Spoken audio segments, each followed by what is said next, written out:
Mato des plumes d'Amazon.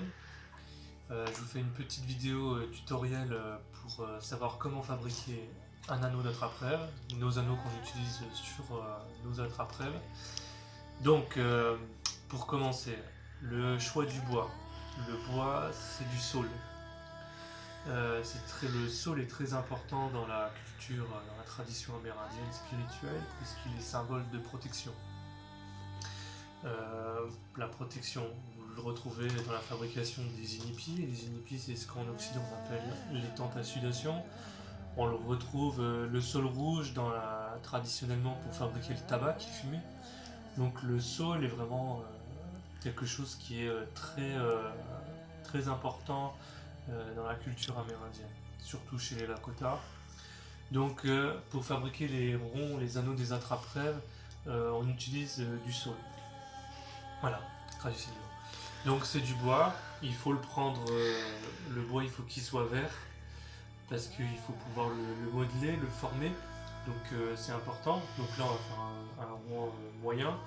Donc avant, quand il est dur comme ça, surtout quand il est grand, on va commencer à modeler en fait le rond, on va le rendre flexible, on va lui donner un peu la forme arrondie. Donc on va lui faire épouser un rond, donc il faut tirer mais sans le casser, hein, c'est très important. Donc, on fait le rond, voilà. Là j'ai remarqué qu'il y avait une faiblesse dans le bois, il faut que je fasse attention quand je le courbe. Il faut ressentir vraiment le bois là, dans ses doigts. Voilà.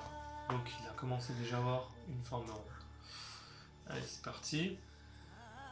On va partir à peu près comme ça pour la base. Et on va le coincer. Alors quand on tourne, il faut que ça épouse l'intérieur du rond. Il faut vraiment que ça épouse bien le bois. Il faut que ça soit vraiment tressé serré, sans que ça casse. On fait tresser, serré. Voilà. Donc là on arrive, c'est déjà fait. Donc ça va être la taille du rond. On commence déjà un peu à rectifier la forme du rond, donc faut qu'il soit rond quand même. Donc on va faire tout doucement, on va modeler. Pour pas que ça se défasse, on fait doucement. Et aussi pour pas casser le bois. Voilà. Ensuite je vais choisir un deuxième morceau de bois. Et alors peut-être un peu plus épais. Voilà. Il faut partir du plus épais vers le plus fin. Donc celui-là, comme il est assez fin, il n'y a pas besoin de trop le remodeler. Juste la base de la branche qui est un peu plus épaisse. Voilà. Alors on commence. Alors il faut qu'il y ait à peu près la même épaisseur partout. Donc on va recommencer vers là. Donc un ou deux rangées avant celui-ci. C'est pas évident, hein, c'est pas simple à faire.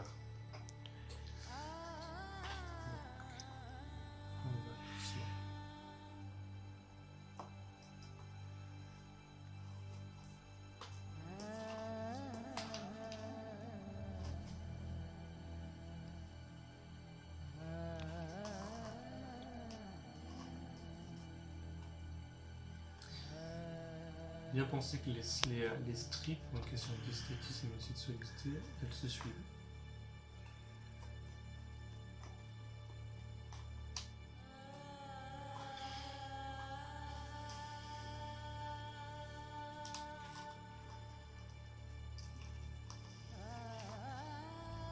Voilà. Tout doucement.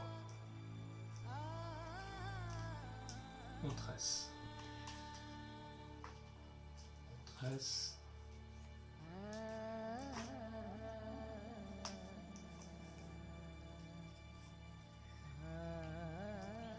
On suit toujours la courbe, hein. Toujours dans le même sens, on tresse toujours dans le même sens. Et là, dans le sens des aiguilles d'une montre. Et on suit bien. Voilà. Après, s'il reste des longueurs qui dépassent et tout, on coupera. C'est pas grave. Donc là, j'ai vu que c'était un peu plus carré, donc je reforme. Ça fasse plus un rond, mais ça on retravaillera après. On continue.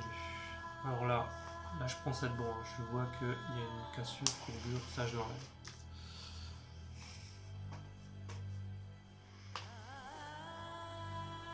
Je regarde si j'en ai pas un peu plus épais. Et alors, on va prendre celui-ci avant. Voilà.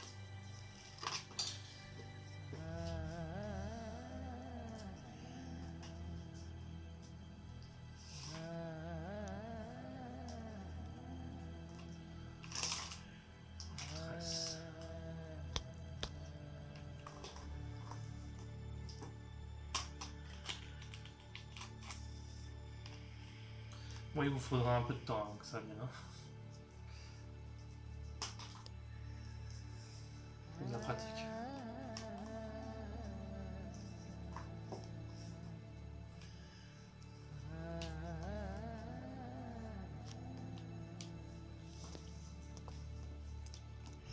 Et voilà.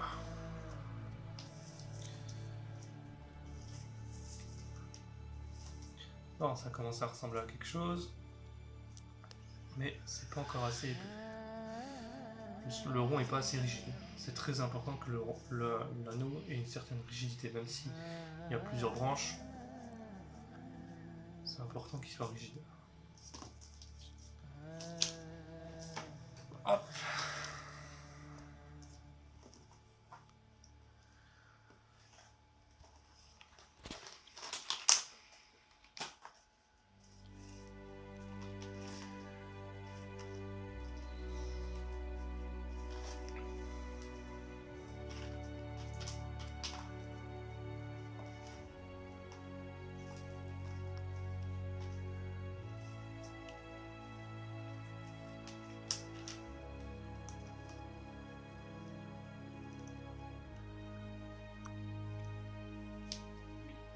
Et voilà.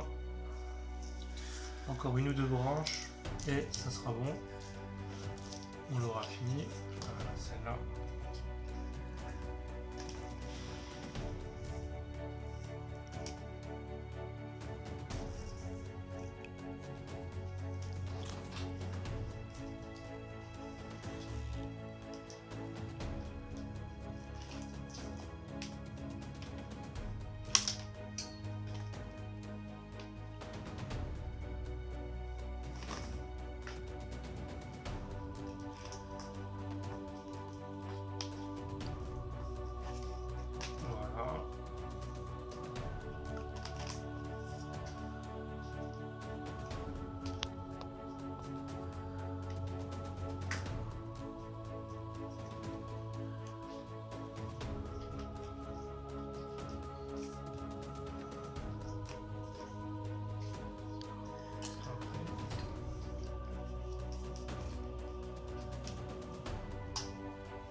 Voilà, quand vous avez des fines branches comme ça à la fin, pour finir, vous venez l'intercaler entre deux branches.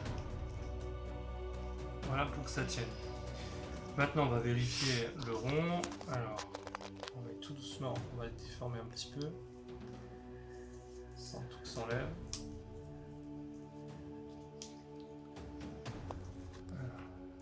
Voilà.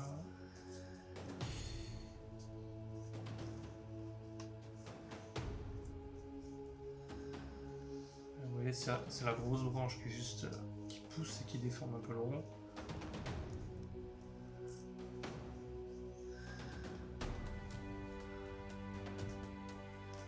Et voilà, c'est plutôt pas mal.